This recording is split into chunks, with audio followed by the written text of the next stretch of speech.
Early 2017, the Nintendo Switch came out and it was the belle of the ball.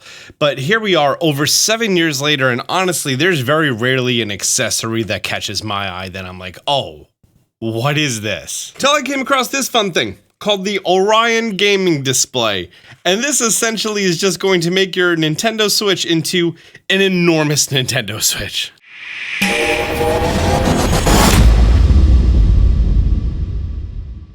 Now, I came across this bad boy where people come across pretty much everything else, the internet. It's an 11.6-inch display.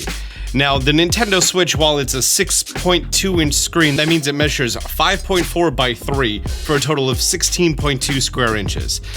This is 11.6 inch, which means that it's going to measure 10.1 inches by 5.7 for a total of 57.57 square inches, so 3.5 times the original size of the Nintendo Switch screen. And it has Joy-Con rails, and I just think all of this is a little ridiculous. The battery cable and/or battery is not included, so I was like, oh, it's not a powered thing, you have to power it yourself. Very nice packaging. We have some heavy-duty foam inside of here, and these look like removable handles in case you're not using Joy-Cons? Is this a mesh carrying bag for it? Oh yeah, it absolutely is exactly that. Okay, cool. And it just left a whole bunch of debris all over my desk. That's nice. Well, it looks like a dog tag keychain? Yeah, those little things were definitely handles, and they kind of feel like the back of the Joy-Con rails. And here is the screen.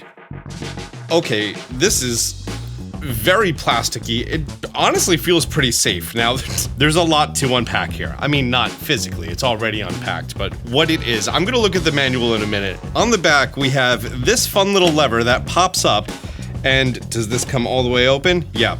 This is where the Nintendo Switch lays flat. Okay, so the screen goes flat, and I'm assuming this is like a lift-up cable that we have. What was I playing most recently? Stardew Valley on the Switch.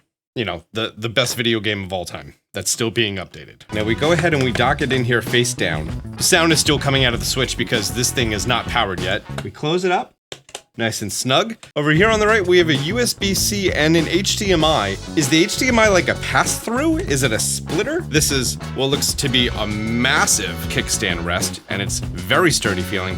Oh, this must be for the battery pack. Okay, so I need a battery pack that can power a Nintendo Switch. Here's an old school RAV Power battery brick from when the Switch first came out and I was reviewing all the accessories for it. And yeah, that slides in there. That's honestly a little surprising, but really nice. The strap does come out a little bit, so I can actually squeeze my pop socket in there, which also didn't think that would be a thing.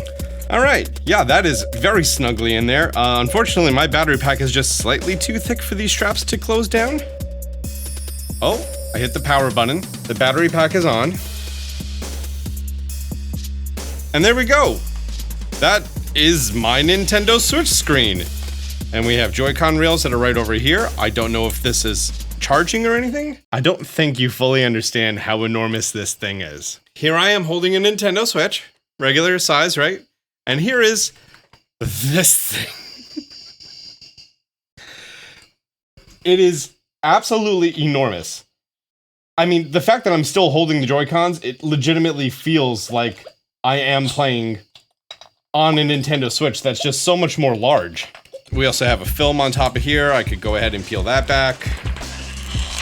It's a very matte screen. I mean, listen, this reflection right here is so much worse. That's the actual Nintendo Switch reflection. And this is this matte screen that honestly is pretty nice.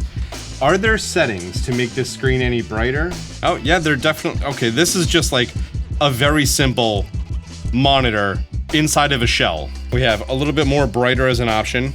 Picture mode standard, game mode, movie mode. We have options for color temperature, so if you wanted to make it like a warmer screen. So if you're playing like on a plane and it's a dark atmosphere and you don't want that blue light effect. Okay, I wish the kickstand went a lot lower because this is just staying very, very upright. I also don't have to keep this in here. If I take the battery pack out, oh, that's so much more reasonable. Okay. The weight of my battery pack might actually be the issue on why that's not a comfortable experience. But let me tell you, this ain't bad. As far as what I would expect from a very cheap USB-C monitor, not the worst thing in the world. What I'm thinking now is, with these straps here, would I be able to take this and, I don't know, with some method, hang this on a seat in front of me on a plane so I can enjoy my Nintendo Switch at face height? Plus, flights nowadays are like, you know, you find out last minute if they're gonna have the little TV in the front, or you have to have your iPad. The door's gonna come off. It's a weird time we live in. That is a very premium experience.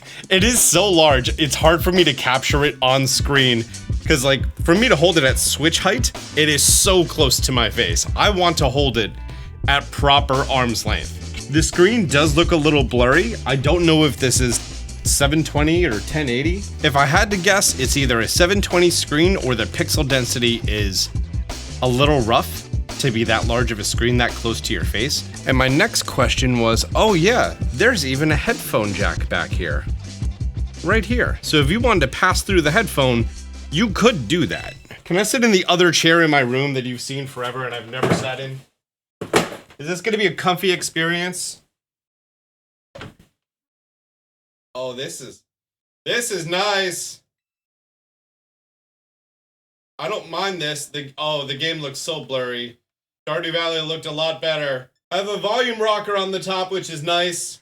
Before I give like a full feeling on this, how much does this cost? This product is on Amazon, $149.99, but it previously had a peak limit of $200. That's when I added it to the wish list, and then there was a notification that it was 46% off. That's the reason or whatever it was, that's the reason I decided to order it and review it. I also noticed that this bad boy had the coveted frequently returned item pop up. The number one thing is this is just a travel monitor that has built-in Joy-Con rails, which makes it easier to hold. Now, this isn't something that I could ever see myself on the train, because unless you have your arms on a surface, this thing is far too heavy, especially with this battery pack in it. You're not going to be able to hold this for a long period of time. I really wish that this kickstand was like the OLED kickstand and was able to go completely flat or near flat. That way it was more enjoyable. The whole idea of taking these off of the rails and hanging this from the seat in front of me, either in a car or on a plane, that doesn't sound like the worst thing ever. This has a built-in battery? Check that out. The Nintendo Switch also has a built-in battery, but for the Nintendo Switch to output video, it has to have a certain amount of power going into it. That's essentially why you need like one of the beefy battery packs like this. If you have a situation that you need to be able to put it onto the back of different seats for like a better head level, sure, I could see that. If you are someone who wants to be able to play your handheld Nintendo Switch in your house in a comfortable atmosphere that's not on a TV, yeah, in the same way that people use their PlayStation Portal, I could see that. But other than that, you using this device that already has all of these features built into it for you to be able to play on a screen 3.5 times the size, I mean, that's quite the luxury, isn't it? I'm also noticing that no matter what I'm trying to do, it's not showing up good on camera. And I think this definitely has to do with the pixel density. You can see these pixels on Skeledurge's back, right? Here they're not as bad, but here they're very rough while he's just sort of in his idle stance. That comes through very, very clearly in person. This just falls into one of those weird categories of things I see online that I'm like, you know what? I want to see how it is. And honestly, don't like it. Don't like it one bit. I'm personally never gonna like sit down with it and play. And I also don't really like the way the Joy-Cons feel. I prefer the Pro Controller all the time. So I'm probably just gonna keep looking into like a small self-powered USB-C monitor that I could just use for that exact situation for a seat or something else. Hi, Dodrio. Hang on. Someone who's visually impaired, if you have trouble focusing on things that are near and there's something preventing you from wearing glasses that can correct that or correct that fully, having a larger screen like this, you could experience the whole, for lack of a better term, Nintendo Switch experience. So that might be a thing. Other than that, I'm out of ideas. If there's more weird accessories that ever pop up, it's something I don't have a problem reviewing. I do like these higher end, more expensive accessories that you aren't just gonna go out and buy, or you find at Target on a whim or whatever else. And with Paper Mario 1000 Year Door coming out in 3 weeks, I'm gonna be covering that game here on the channel. And until then, we might have something else going on. If not, I'll see you guys then. If you enjoyed this review, do me a favor, hit the thumbs up button down below. If you're new to the channel, be sure to subscribe, turn on notifications. Until next time, Austin John out.